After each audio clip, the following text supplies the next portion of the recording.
নমস্কার বন্ধুরা, গোপালে হেসেলে আপনাদের সবাইকে স্বাগত।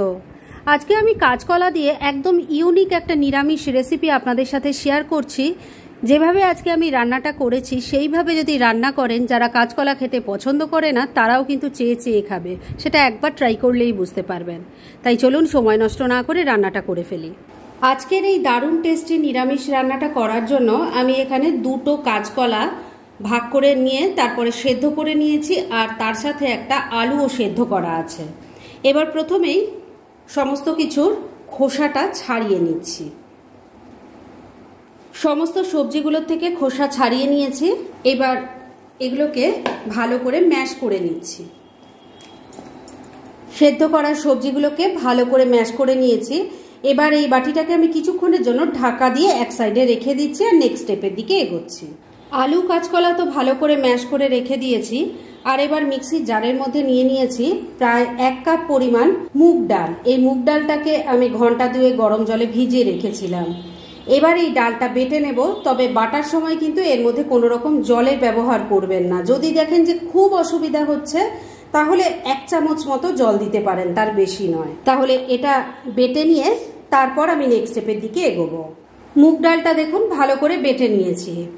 এবার ম্যাশ করা আলু কাঁচকলার মধ্যে এই ডালটা দিয়ে দিচ্ছি। সমস্ত ডাল বাটাটা দিয়ে দিয়েছি। এবার এর মধ্যে দিয়ে দিচ্ছি 1 চামচ আদা কাঁচা লঙ্কা বাটা, স্বাদ মতো নুন দিয়ে দিচ্ছি। দিয়ে দিচ্ছি অল্প হলুদের গুঁড়ো, আর দিয়ে দিলাম অল্প একটু গরম মশলার গুঁড়ো। এবার সবকিছু খুব ভালো করে মেখে নিচ্ছি। সবকিছু খুব ভালো করে মাখা হয়ে গেছে। এবার তাহলে চলুন নেক্সট স্টেপের দিকে এগোনো যাক।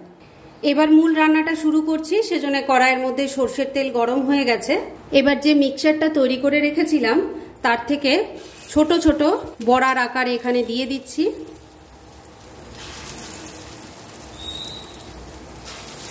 প্রথম ব্যাচের ফুলুরিগুলো ভাজার জন্য বসিয়ে দিয়েছি। আমি কিন্তু এগুলো একটু ছোট ছোট সাইজেই দিয়েছি, মানে ফুলুরি যেরকম হয় ঠিক সেরকম সাইজেই দিয়েছি। তবে আপনারা চাইলে এটা আরেকটু বড় বা ছোটও করতে পারেন।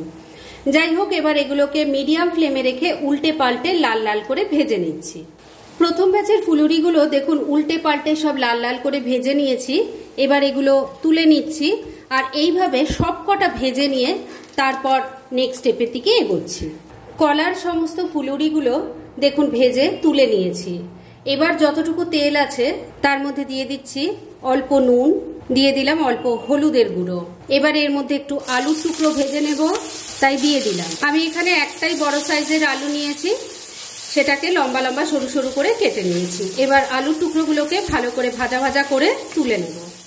আলুর টুকরোগুলো ভালো করে ভেজে তুলে নিয়েছি, আর তারপর সামান্য আর একটু সর্ষের তেল দিয়ে গরম করে নিয়েছি। এর মধ্যে প্রথমেই দিয়ে দিচ্ছি অল্প একটু গোটা জিরে, দিয়ে দিলাম একটা তেজপাতা, একটা শুকনো লঙ্কা, এর সাথে গোটা গরম মশলাও দিয়ে দিলাম, যার মধ্যে আছে 2-3টে এলাচ, 2-3টে লবঙ্গ আর একটা দারচিনি। ফোড়নটাকে একটু ভাজা ভাজা করে নিচ্ছি। ফোড়নটা ভাজা ভাজা হয়ে গেছে। এবার এই তেলের মধ্যে দিয়ে দিচ্ছি অল্প একটু হলুদের গুঁড়ো, দিয়ে দিলাম অল্প একটু কাশ্মীরি মির্চ পাউডার, এতে কালারটা খুব ভালো আসবে। তেলের সাথে একটু মিশিয়ে নিচ্ছি। এবার এর মধ্যে দিয়ে দেব আদা, টমেটো আর কাঁচা লঙ্কার পেস্ট। দিয়ে দিলাম ছোট চামচের 1 চামচ ধনের গুঁড়ো, ছোট চামচের 1 চামচ জিরের গুঁড়ো দিয়ে দিলাম, স্বাদ মতো নুন দিয়ে দিলাম, দিয়ে দিলাম অল্প কয়েকটা দানা চিনি। এবার ফ্লেমটাকে মিডিয়ামে রেখে সমস্ত কিছু মিশিয়ে মশলাটা খুব ভালো করে কষিয়ে নিচ্ছি। বন্ধুরা, আপনারা আমার রেসিপি দেখার সাথে সাথে আমার ফেসবুক পেজ গোপালের হেসেল, তাতেও ভিজিট করতে পারেন। ডেসক্রিপশন বক্সে লিংক দেওয়া আছে। মিনিট 2 সময় নিয়ে মশলাটাকে খুব ভালো করে কষিয়ে নিয়েছি। এবার ভেজে রাখা আলুর টুকরোগুলো দিয়ে দিলাম। মশলার সাথে ভালো করে মিশিয়ে নিয়ে আর একবার খুব ভালো করে কষিয়ে নিচ্ছি।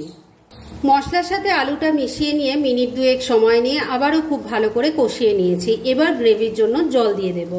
এই রান্নাটাই কিন্তু জলের পরিমাণ একটু বেশি পড়বে, কেননা ফুলুরিগুলো পড়বে, তো ফুলুরিগুলো অনেকটাই জল টেনে নেবে, তাই সেই বুঝে জল দেবেন। আমি প্রায় 1.5 গ্লাস পরিমাণ জল দিয়েছি। এবার সবকিছু খুব ভালো করে মিশিয়ে নিচ্ছি। বন্ধুরা, এর আগেও আমি কাঁচকলার একটা রেসিপি আপনাদের সাথে শেয়ার করেছিলাম, সেটাতে আপনারা প্রচুর ভালোবাসা দিয়েছেন। আশা করছি এই রান্নাটাও আপনাদের খুব ভালো লাগবে। তবে তার আগে রেসিপিটা পুরো দেখতে হবে, তবেই আইডিয়া পাবেন যে রান্নাটা কতটা টেস্টি হতে পারে। এবার ফ্লেমটাকে লো আর মিডিয়ামের মাঝামাঝি রেখে ঢাকা দিয়ে 3-4 মিনিট রান্না করে নিচ্ছি। মিনিট 4 রান্নাটা হয়ে গেছে, এবার ঢাকা তুললাম। প্রথমেই দেখে নেব আলুটা কেমন সেদ্ধ হয়েছে। আলু দেখুন সুন্দর সেদ্ধ হয়ে গেছে। এবার ভেজে রাখা কলার বড়াগুলো সব দিয়ে দিলাম। এর সাথেই দিয়ে দিচ্ছি অল্প একটু গরম মশলার গুঁড়ো, আর দিয়ে দিলাম অল্প একটু ঘি। ভালো করে মিশিয়ে নিচ্ছি।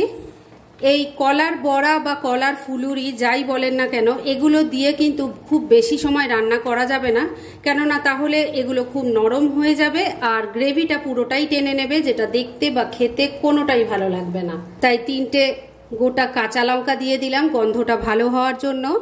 আর এবার ফ্লেমটাকে লো আর মিডিয়ামের মাঝামাঝি রেখে ঢাকা দিয়ে মিনিট 2 রান্না করে নিচ্ছি। মিনিট 2 রান্নাটা হয়ে গেছে, ঢাকা তুললাম। এবার কিন্তু রান্না একদম রেডি। এইটুকু গ্রেভি থাকতে থাকতে আমি নামাবো, কেননা এটা ঠান্ডা হলে আরো ঘন হয়ে যাবে, তাই গ্যাসটা এখানেই বন্ধ করে দিলাম। আর হ্যাঁ, মাঝে কিন্তু আমি একবার ঢাকাটা তুলে নুন মিষ্টিটা চেক করে নিয়েছিলাম, আপনারাও দরকার হলে সেটা করে নেবেন। আর রান্না তো রেডি হয়ে গেছে, তবে এটাকে কিন্তু আর ঢেকে রাখা যাবে না, কেননা তাহলেও স্টিমে ফুলুরিগুলো একদম নরম হয়ে যাবে। তাই ডাইরেক্ট সার্ভ করে আপনাদের দেখাচ্ছি। ফ্রেন্ডস, আমার আজকের এই দুর্দান্ত স্বাদের নিরামিষ কাঁচকলার ইউনিক রেসিপি একদম রেডি হয়ে গেছে এবং আমি সার্ভ করে দিয়েছি। ভীষণ ইজি রেসিপিটা, কিন্তু খেতে অসাধারণ হয়। তাই দেরি না করে পারলে এটা আজই একবার ট্রাই করে ফেলুন, আর তারপর কেমন লাগলো সেটা প্লিজ কমেন্ট করে জানাবেন। এরকম ধরনের অনেক ভালো ভালো নিরামিষ রান্নার রেসিপি আপনারা গোপালের হেসেল সার্চ করলেই পেয়ে যাবেন, যার মধ্যে থেকে কিছু কিছু আমি সাজেস্টেড বক্সেও দিয়ে দেবো, সেখান থেকেও আপনারা দেখে নিতে পারেন। তাই গোপালের হেসেল অবশ্যই ভিজিট করুন।